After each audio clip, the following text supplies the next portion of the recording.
The great snake is coming for the English, and Fischer is holding the leash. As he once said himself, I like to make them squirm.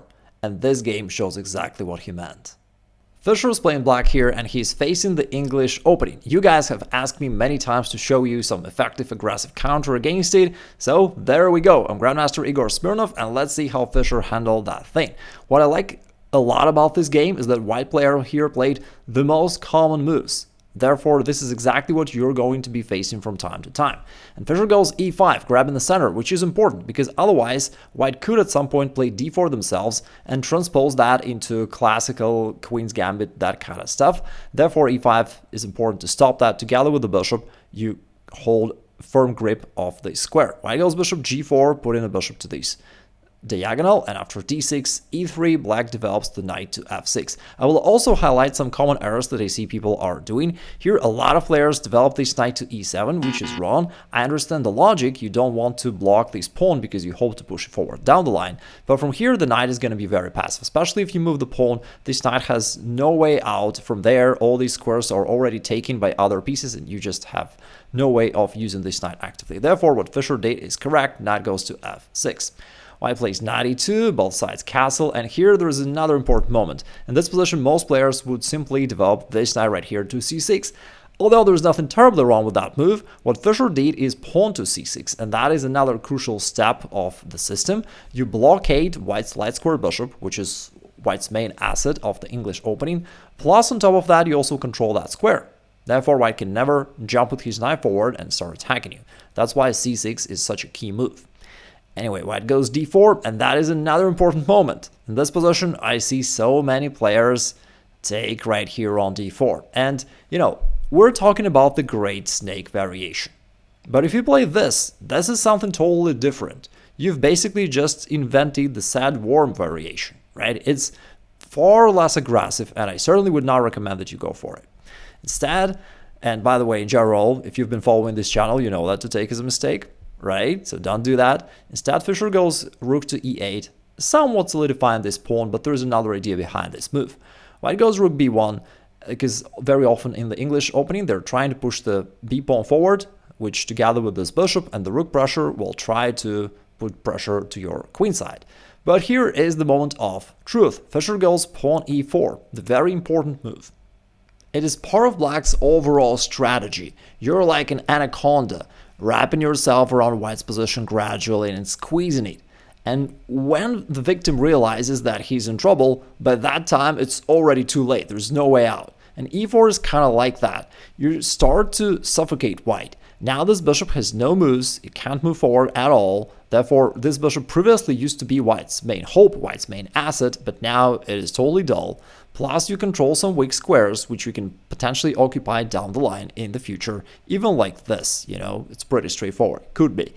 And overall, you're also limiting everything that stands behind those pawns, because those pieces cannot easily get out. They all are suffocating.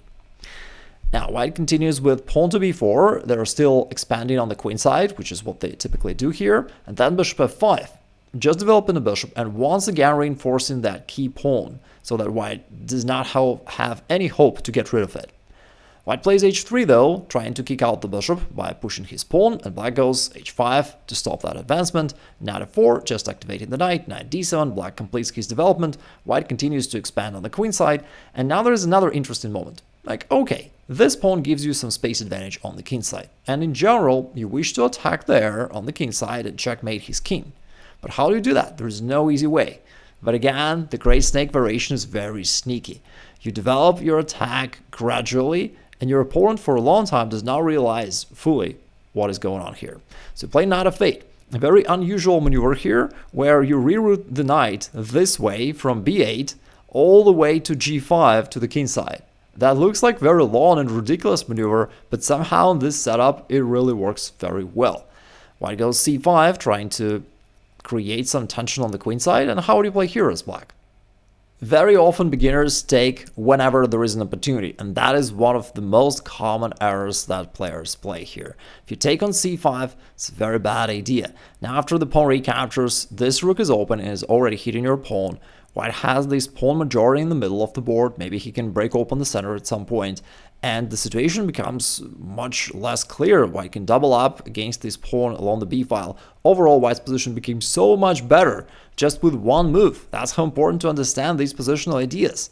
By the way, if you want to improve your positional understanding, I've got a dedicated free masterclass about that. I'll drop a link down below. You can check it out later. But for now, regarding the great snake variation, since you wish to attack on the king side, your goal should be to keep the position in the middle of the board and on the queen side closed. Therefore, White will have no counterplay, and Fischer plays d5.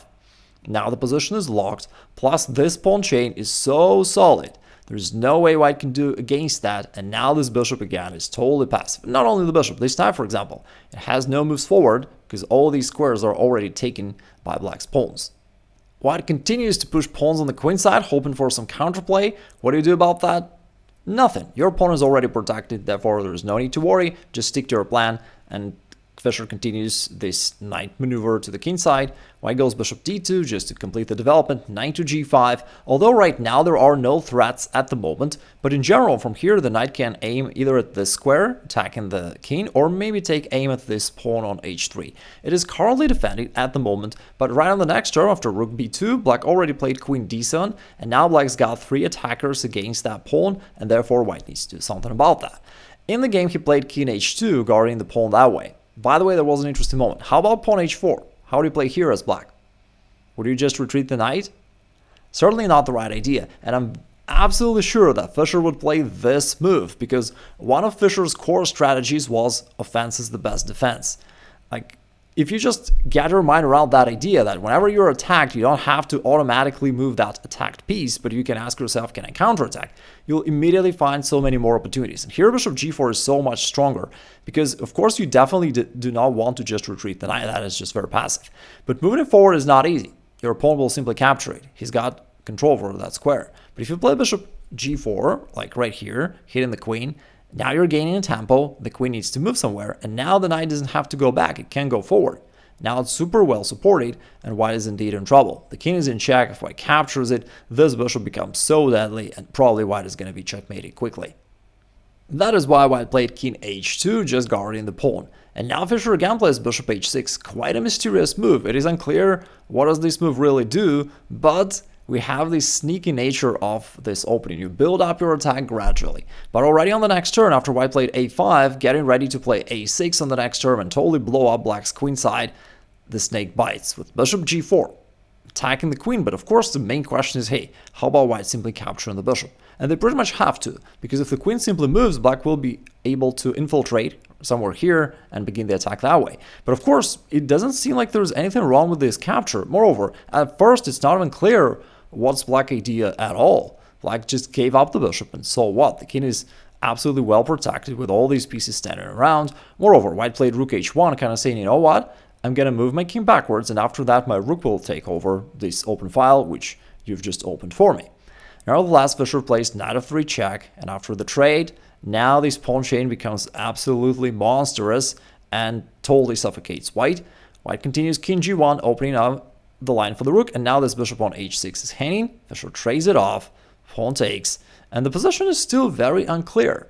It's still totally unclear what Black sacrificed his bishop for, and perhaps White even thought that he's winning the game, because right now, look, he's up a piece, he's up a bishop, he's the one controlling this file, and he's attacking right here on the queen side. Looks like Black just messed up something. With that being said, one of Fischer's most famous quotes is, "I like the moment when I break a man's ego," and he certainly had something in mind. He played king g7, getting ready to challenge the h-file and to take control. White plays f5, a very tricky move. At first it may not be clear what's the point. Black can just take the pawn, right? But that would be a big mistake. If the queen captures on f5, then White can disrupt Black's plan by going bishop h6. And now the great snake has to retreat. Fischer doesn't want to lose the grip, and he adheres to his plan rook h8, challenging the h-file, and I guess that somewhere here, White started to realize that he's going down. For example, if White were to capture, let's say, right here, then Black's plan just works out very clearly. You bring the queen over, and then checkmate on the next move. Let's take that back.